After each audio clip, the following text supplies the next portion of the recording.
বাংলাদেশে ২৪-এর গণ অভ্যুত্থানের চেতনা হচ্ছে বাংলাদেশের জনগণ ৫৩ বছরে যেটা পায়নি সেটাকে প্রতিষ্ঠিত করা তথা বাংলাদেশের মানুষের অধিকার প্রতিষ্ঠিত করা, এবং অধিকার প্রতিষ্ঠিত করতে হলে পূর্বের যত ঝঞ্ঝাল আছে সেই জঞ্জাল মুক্তভাবে বাংলাদেশকে নতুন একটি সংস্কার করে দেশকে এগিয়ে নিয়ে যেতে হবে। এদেশের নির্বাচন ব্যবস্থা থেকে শুরু করে সাংবিধানিক প্রক্রিয়া থেকে শুরু করে বাংলাদেশের সর্বস্তরে শেখ হাসিনার ফ্যাসিবাদের কারণে দেশটাকে একটা ভঙ্গুর দশার ভিতরে তারা ফেলে তারপরে পালিয়েছে। অতএব আমি মনে করি নির্বাচনের আগে সংস্কার হওয়া দরকার এবং সংস্কারের পরেই নির্বাচন হওয়া দরকার। তবে সেই সংস্কারটা দৃশ্যমান হতে হবে, জনগণ যাতে আস্থা অর্জন করতে পারে যে সংস্কারের প্রক্রিয়াটা চলমান। জনগণ যখন আস্থা অর্জন করতে পারবে তখন তারা চাইলে সময় বেশি নিয়েও লম্বা সময়ের সংস্কারও করতে পারবে। কিন্তু তারা যদি সেটা না করে তাহলে জনগণের মধ্যে বিভ্রান্ত তৈরি হবে, রাজনৈতিক দলগুলোর মধ্যে অনৈক্য তৈরি হবে, বিভাজন তৈরি হবে এবং একটা পর্যায়ে গিয়ে সংস্কার আদৌ সম্ভব না।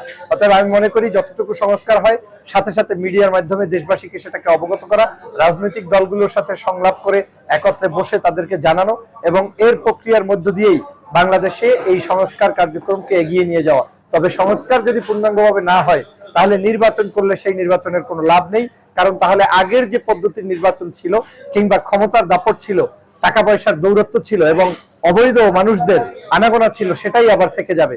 যদি সংস্কার করা হয় তাহলে হয়তো এই বাংলাদেশের সকল মানুষের কণ্ঠগুলো আবার ভেসে আসবে এবং তারা সংসদে গিয়ে ভালো দায়িত্ব পালন করতে পারবে।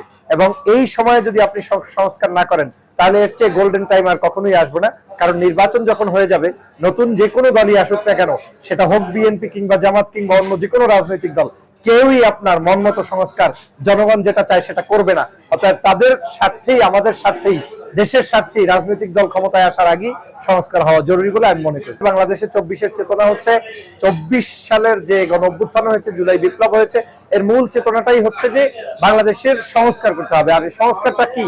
সংস্কারটা হচ্ছে যে আমার যেটা প্রয়োজন সেটাকে এস্টাবলিশ করতে হবে। এখন জনগণের প্রয়োজনকে উপেক্ষা করে শুধু ব্যক্তি বিশেষ কিংবা কোনো ছোট ছোট বা বড় রাজনৈতিক দলের স্বার্থ সিদ্ধ করলে বাংলাদেশের রাজনীতিতে সেটাকে সংস্কার হয় না। অতএব সংস্কারকে করার জন্য আমাদেরকে অবশ্যই এই ২৪-এর গণ অভ্যুত্থানের চেতনাকে লালন করতে হবে, ছাত্র জনতার বিপ্লবের চেতনাকে ধারণ করতে হবে এবং এই চেতনার উপর ভিত্তি করেই আমাদের পথ পরিশ্রম করতে হবে। তবে আমি যেটা আগেই বলেছি, সংস্কার যাই করি না কেন সেটা জনগণের কাছে ক্লিয়ার ধারণা, মেসেজ তাদের পক্ষ থেকে দিতে হবে। যখন সেটা দিবে তখনই এই সংস্কারটা পূর্ণতা পাবে এবং জনগণ এটাকে অ্যাকসেপ্ট করবে। এবং আমার বিশ্বাস ডক্টর মোহাম্মদ ইউনূস সাহেব যেভাবে ওয়াদা দিয়েছেন যে ডিসেম্বরের মধ্যে আধা সংস্কার করে নির্বাচন করা সম্ভব, আরেকটু ভালো সংস্কার চাইলে আগামী বছরের মাঝামাঝি সম্ভব, আমার বিশ্বাস দেশের রাজনৈতিক দলগুলো এই ফ্রেমের মধ্যে থেকেই সংস্কারের জন্য সময় দেবেন এবং বাংলাদেশে একটি সুন্দরতম দেশ গঠন হতে সংস্কার ভূমিকা পালন করবে বলে আমার বিশ্বাস।